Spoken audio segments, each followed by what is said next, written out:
What's driving today's high buyer demand? Coming right up.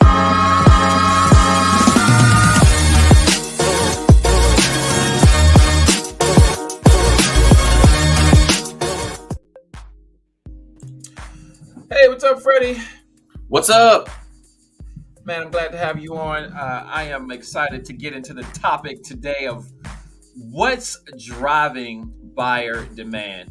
You are out there in the trenches, up in North Houston, and you are one of my favorite people to talk to because I always love the perspective that you've got from this. So, welcome to the show. I appreciate you coming on. Yeah, man, I appreciate it. You know what's driving demand right now is crazy people. Well, that's the nature of what we do, Freddie. Crazy buyers and their crazy agents. I'm talking to you out there. You know who you are. Don't hold back. Why don't you tell us how you really feel about what's going on right now? Listen, we're almost like psychologists as much as you are a realtor and I am in the mortgage industry. Absolutely. We're also like psychologists too. Yeah, we're trying to get people, off the fence, and then later we're trying to get them off the bridge. It's just the world that we live in right now. So true. So, we're just getting into the start of our what we would consider our season. Although there has not been a traditional slowdown like we would normally have, January, February, and what we would consider a normal market. Nothing's been normal about the last 2 years. So but ultimately we know once March, April starts to roll around, things will start to pick up again. So, but yeah, like I said, we haven't had much of a slowdown. So the topic today is what's driving the demand right now? What's driving the demand? And I think you and I both know one of those things are interest rates. Yeah, so This has interest been the hot rates, topic. that's a big thing right now. So I mean, Yep. those are starting to creep up, and generally speaking, that would slow down some buyers. But Yeah. I mentioned I had another video cast a couple weeks back, and I kind of explained my theory on why the pent-up demand is still so high. So what we had in 2021, we had an extreme low inventory throughout all of greater Houston, but really all of Texas. Extreme low inventory. People were unsure about what they wanted to do. So every home that was listed had almost 4 buyers for every one house that was listed. Now that created a lot of people that saw that and was like, you know what? I'm going to wait until this slows down. Right. Yeah. So what had happened is all of 2021, we had all those people that thought they were going to move, but with the high competition, they were like, you know what? Hold up. I'm not going to move. I'm going to wait for at least another 6, 8, 12 months. Okay. So we have all those people that wanted to move but didn't because they're waiting for this thing to slow down.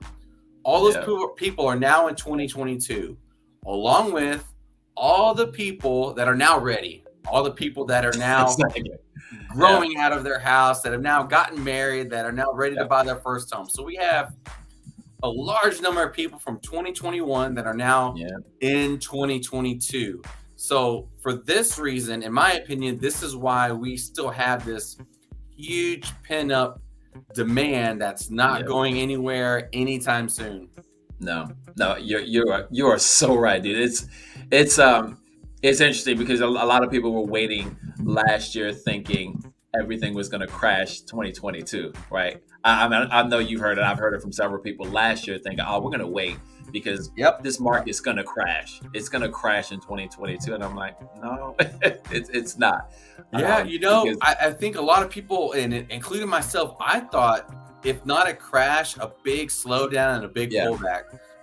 So in September, the forbearances was coming to fruition to where now people couldn't be saved by the government by not paying their mortgage, taxes, and insurance. So now all of those are coming up. But Yeah. all of the big I don't think that that's going to satisfy any type of buyer demand. Really, No. I think a lot of people that end up going into forbearance and maybe into foreclosures, those homes are going to be picked up by mostly savvy investors or the big companies, Open Yep. Door, Zillow offers, et cetera, all the cash. I don't know about Zillow offers, Freddie. I think But they're not going they might anywhere. be going in a little different direction. Now we'll see. Yeah, that's true.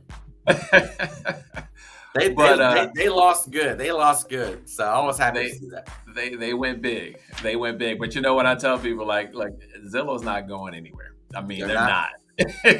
they got a ton of money. They screwed up. They will fix it. They lost a crap load of money, but they still have a lot. So Yeah, they lost a lot. They're not going anywhere. I think when they talk loss, there wasn't expected income. It wasn't expected earned. So Right. when they say loss, it wasn't as high as they thought their revenues were going to be. They started selling some of their homes a little bit cheaper. So where they bought a home at $300,000, they put some lipstick on it, and they were going to resell for $350,000, but they really only sold for $330,000 or $320,000.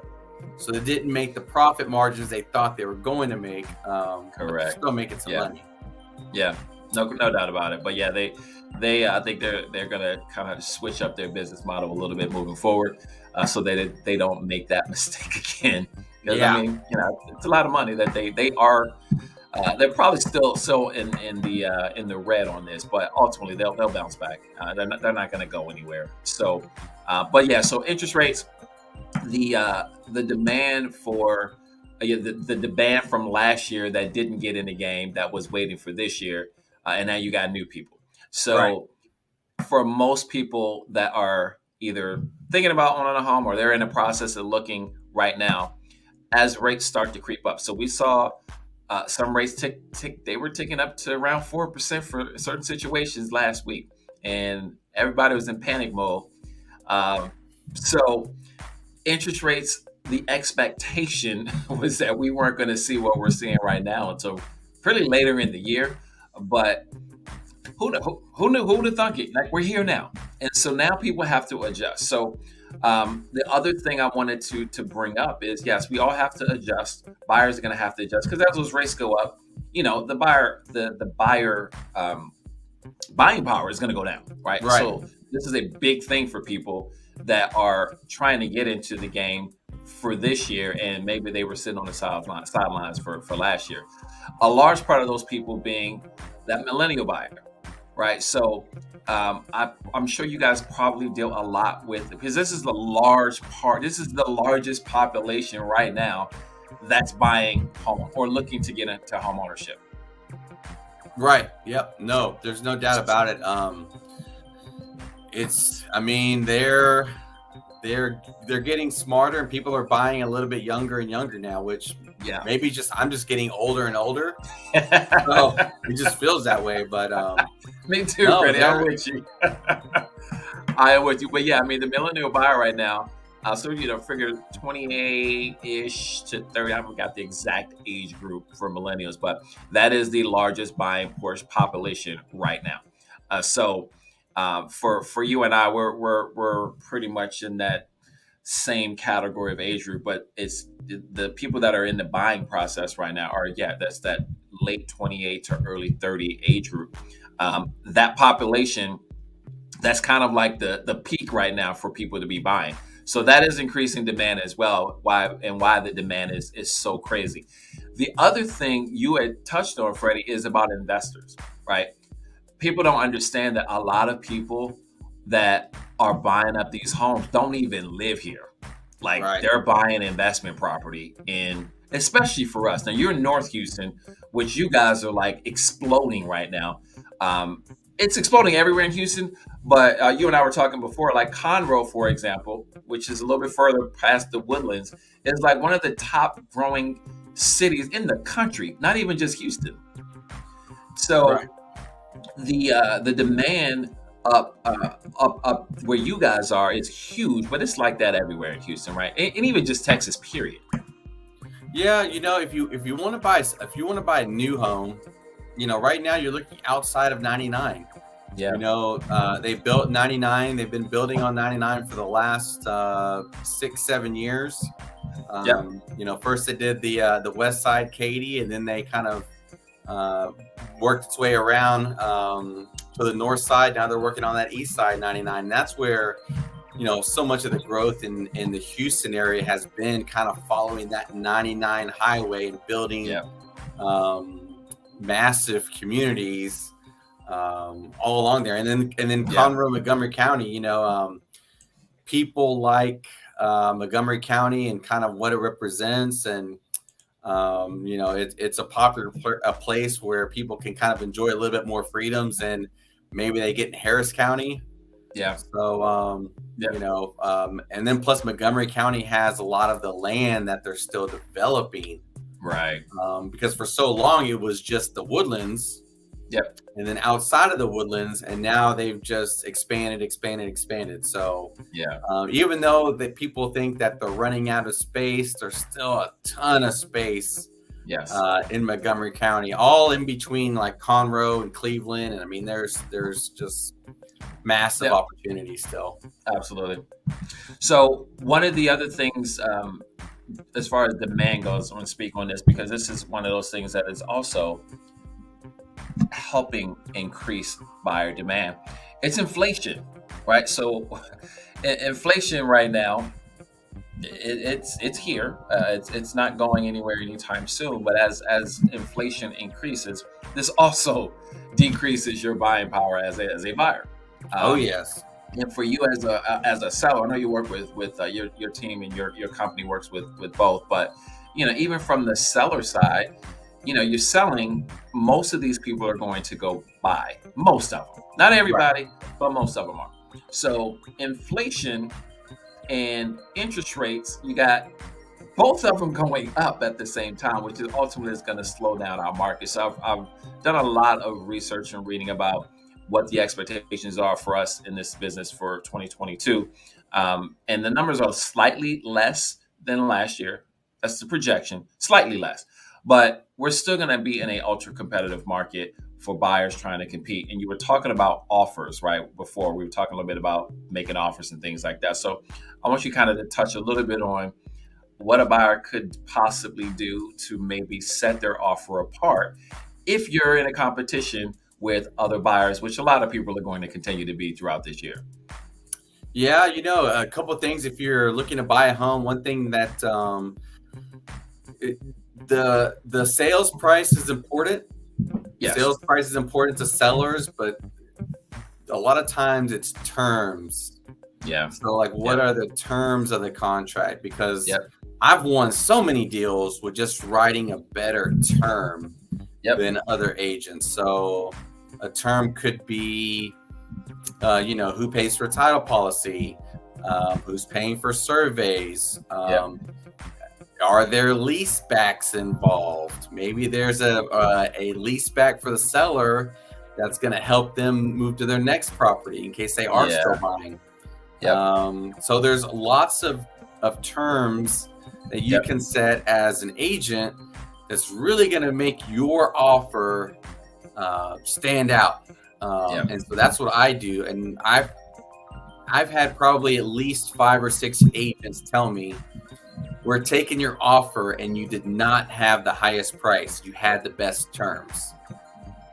That is so key. Yeah. I mean, so people just think price. I've seen probably more leasebacks than I've seen in years. But the last 2 years I've seen it because that's one of those things for a seller.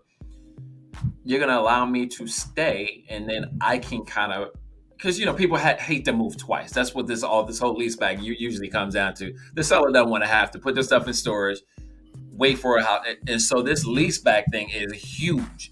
If you're a buyer, that is a huge one for a seller to put that in to differentiate yourself. And so everybody's not in a position to do it as a buyer, right? And vice versa. Maybe the seller, for every seller, obviously that might not be a big thing for them. They don't necessarily care about it. But I've seen so many leasebacks being offered over the last 2 years than I've ever seen in like probably the previous 5 years combined. You see so many of them just in the last 2 years. Yeah. So you know what? Think about this. Think about Amazon.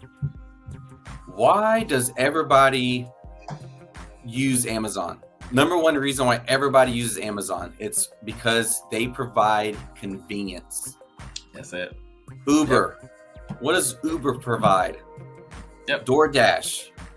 All of these things provide convenience. Yeah. So if you can provide a convenient offer to the other party, whether that's buyer or seller, you're going to win more deals that way by providing a convenient, easy way to purchase a house. Yeah. So if you're providing that's how you're going to win some deals. Yep, no doubt about it. And there's a lot of different things you can do, but you need to have the right agent that knows what they're doing. Because you and I know, you've been doing this a long time, and you and I both know there's some people that just they're in this business, and they don't really know what they're doing. They don't. I know you've probably had situations where you probably had to, you had to probably do both sides of the job just because the other agent didn't really know what they were doing. I know you've dealt with it. Yeah, I mean, and you know what? That's okay too for me. Yeah. I like. Yep. So the other thing is, as far as demand goes, is rent. Let's talk about this real quick because rents are not coming down, right? You probably have a lot of people that are coming from a rental situation. So maybe they need more educational why it's important to get into a home, even as rates go up. But I'm gonna give you my 2 cents on this because I just did a video about inflation and home equity. All right, okay. Home equity has outpaced inflation for the last 50 years. Okay, so we've got a pretty good track record of looking at home equity and appreciation in a home versus inflation. But I want you to kind of talk to a little bit about renters, for example, why it's important for them to still be looking, because people that are renting right now, they may be reading the news, looking at what's online and hearing all the stuff that we talk about or what they hear as far as interest rates, and they might just say, I'm going to wait.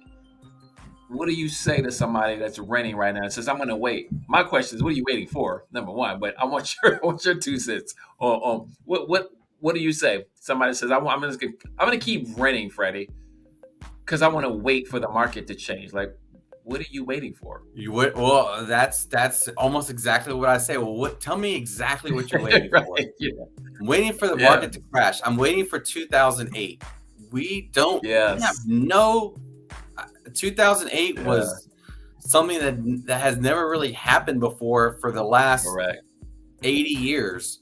Yep. I think there's going to be a small correction, but I don't think it's going to be anything near what we saw. Nothing even close. I think we're actually going to go.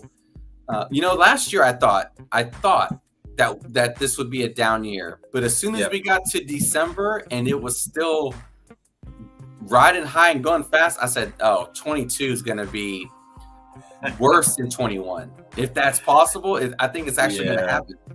And I think, and I said this the other day online.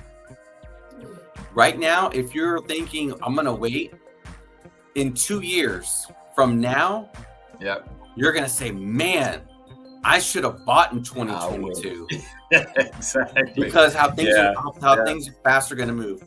Because last year we saw 14%, an average of 14% increase of home prices in 1 year. So if your house was worth $300,000 and it went up 14%, what are we looking at? $43,000. Yep.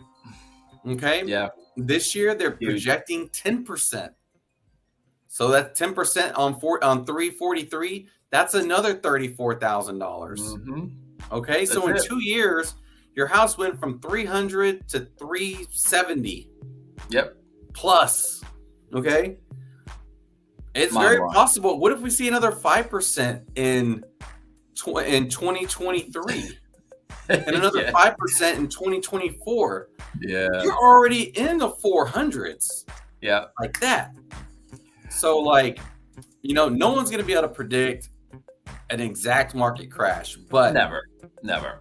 But I will say this, like it's not slowing down. People are still buying homes. There is a lot of space in Montgomery County, but it's not unlimited. Yeah. It's going to come to a point to where okay, we're running out of houses now. Here's a great example of what happened in a community here just down the street from here. Bender's Landing is a community that has acreage lots. In 2018 and 2019, there were at any point 70 to 100 acre lots available for about $100,000. Yep. Right now, there's probably 3, and they're all $300,000. In 2 years, that neighborhood completely flipped. In 2 years. So, because now everyone's buying there, well, everyone's building there. There is no more opportunity in that neighborhood. Yep. It's about 95% either built or bought in the last year to be built, not to hold. So, if you're waiting, I'm not going to say don't wait, but I'm going to say just be careful what you're waiting for. Yeah, exactly. That's a great way to put it. Be careful what you're waiting for, because although it is and you hit this perfectly, Freddie, I just talked about this a couple weeks ago. It's a seller's market from the perspective of more buyers versus the amount of inventory, right? But I also think, you know what? This is a buyer's market, because exactly what you just said. Today's home in 2 years, like what you just went through, is a perfect example of why home ownership is still the best route to go. It's also the best way to hedge against the inflation, as I mentioned already. But I said this last week, you were spot on with this, that yes, it's a seller's market just from that perspective. It's number of buyers versus sellers. But today is a deal in 2 years. It's going to be a deal. And people are going to be kicking themselves for not getting in now, as they probably were in 2020 when they said, I'm going to wait. This pandemic is crazy. Of course, we had one of the greatest years ever during a pandemic year. And then we follow that up with another crazy year in 2021. Here's a nugget for you. Here's a nugget for anyone out there that's looking to buy a new home. This is what I would suggest. And people don't think about this, but since I have sold a lot of new homes and I've represented listings for new homes, this is a big one that people don't understand and really think about. But once you think about it and you really think about it, you're going to say, damn, this is what I need to do. If you are looking to buy a new home, what I would suggest, go to a development that is just brand new, where you're the first one to buy the house in the neighborhood. Because that first home will be $300,000. And that's where they've set it. That same floor plan, the next time they sell it, is $305. The next time that plan is listed is $310, and then $320, and then $330, and then $340. In 3 years, by the time they finish out that neighborhood, that they've already set the market for you, and that plan is already $50, $60, $70, $80,000 more. And so if you are selling in 2 or 3 years, they've already preset that market price for you. Every single home builder will put their price up a little bit higher than the last one. Every single one. It's all built on what the last one sold for. And they don't go down on their price because they're not going to push their own comp down. They're going to push their own comps up. So, no, you're spot on. Plan on buying a new home, find a brand new neighborhood. You can be that first first buyer, first or third buyer, fifth buyer. Be that early bird Right. in that neighborhood, because they are going to pump up that price, and they're going to pump it Yep. up for you. True. That is a golden nugget there that people don't understand. Agreed. Yes. But Yeah. but I'm telling you, if your goal is to buy something and then sell it in 2 or 3 years, do that, because Yeah. you will make money that way. Yeah, and there are certain situations where there is no new construction, right? So if somebody wants to be in an area where there is no new construction. Well, aside from that, you're right. I mean, new construction. I've bought a lot of new construction over my life, and it's always done extremely well. And I know you deal a lot with new construction, so you're speaking from experience, personally, and for the clients that you help. So yes, that is great advice if you're looking, and I think the fatigue that buyers are experiencing with the multiple offer situation is driving a lot of people towards the new construction side. Yeah. Now, if you're building, that's a whole nother story, because new construction's got its own hangups right now in some situations with the supply chain and some supplies and things like that. But I know a lot of these builders are actually doing a lot of spec homes right now, just to alleviate some of the problems of buyers choosing things that they can't get anymore, or they start the process of building and now they no longer have access to get that tile or that backsplash or this carpet or whatever the case may be. So but all this leads back to is the demand that's driving you. The demand it's so high right now.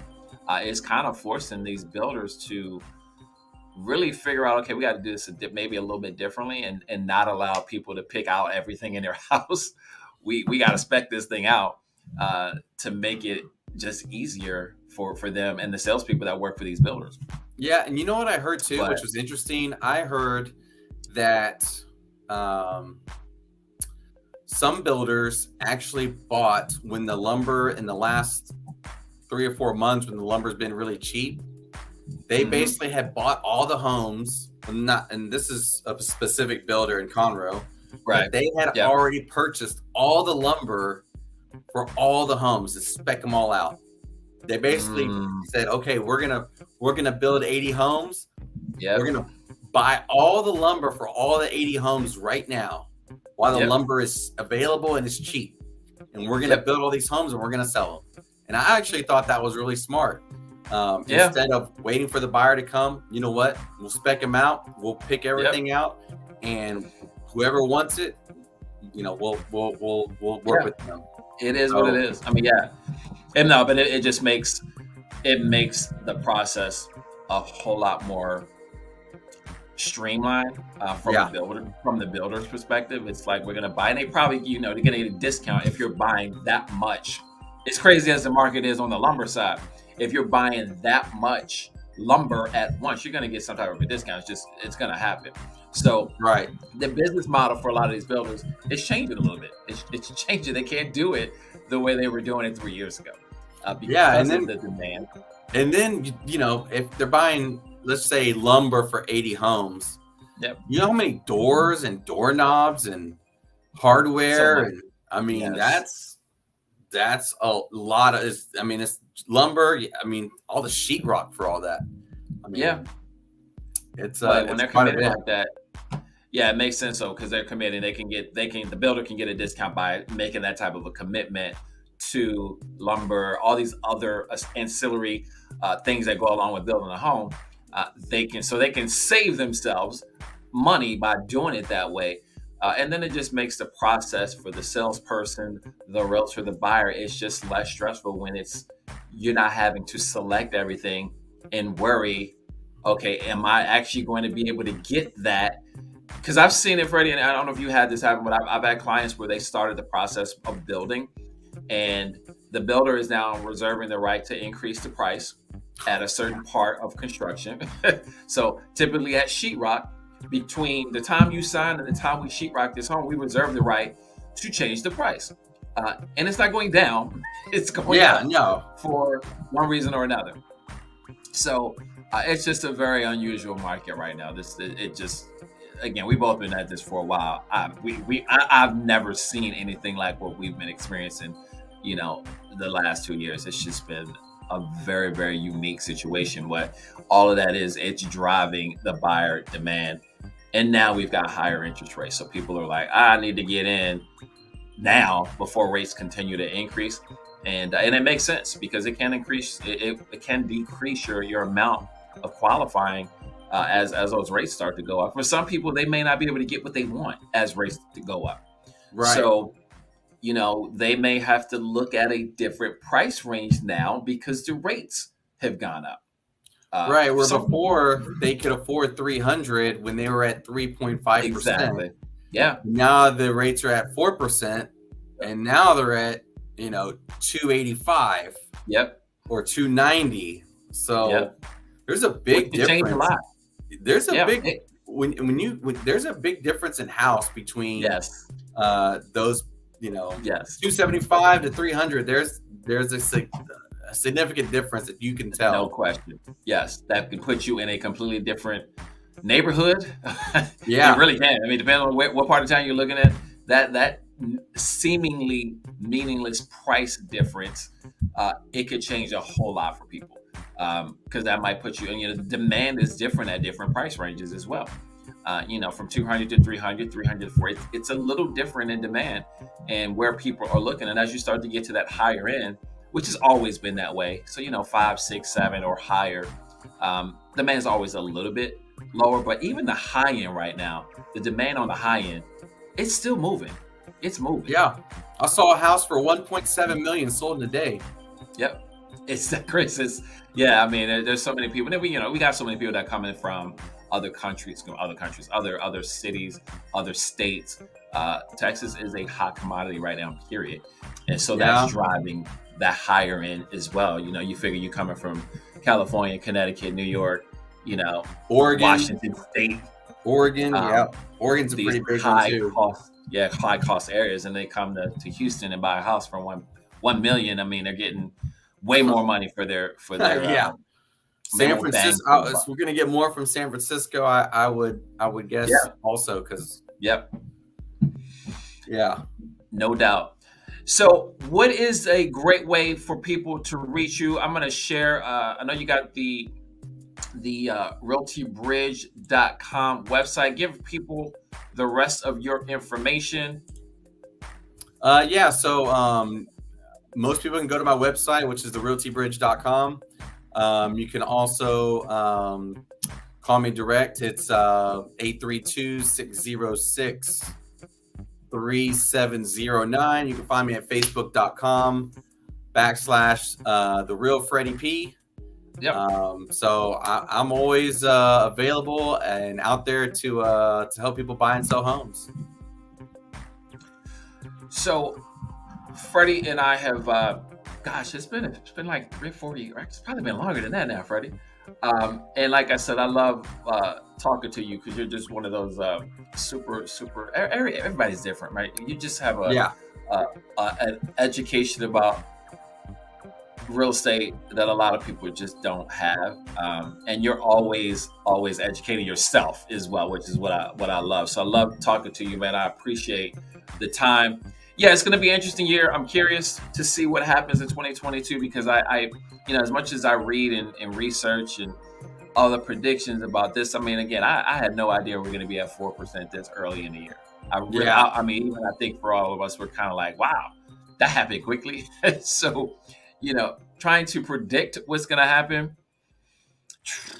4.75 in September.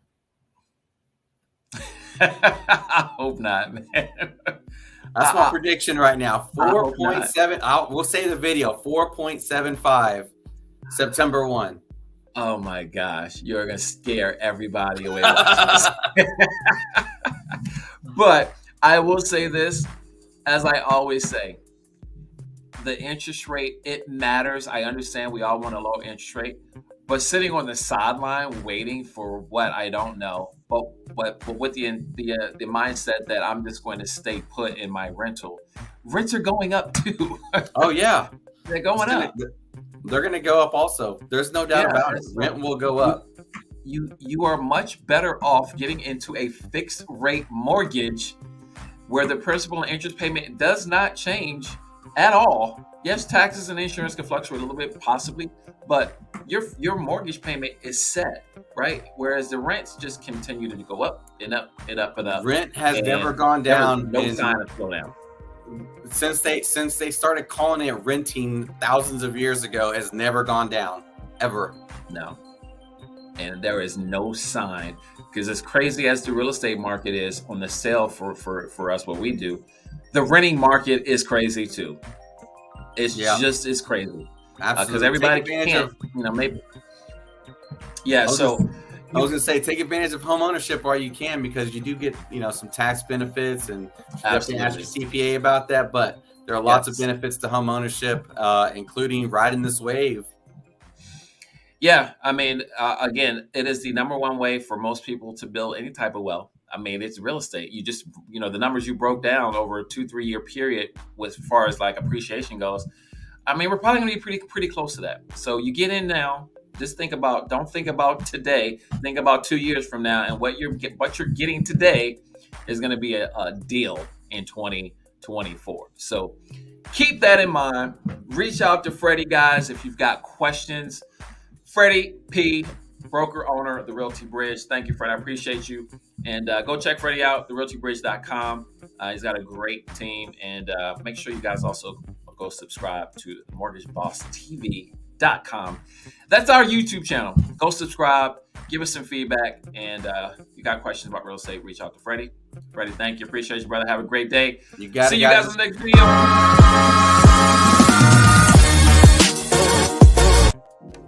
Hey, thank you so much for watching this video. And before you go, do us a favor. Head on over to mortgagebosstv.com. That is our YouTube channel, okay? If you would give us a thumbs up for this video and subscribe, that way you don't miss any of our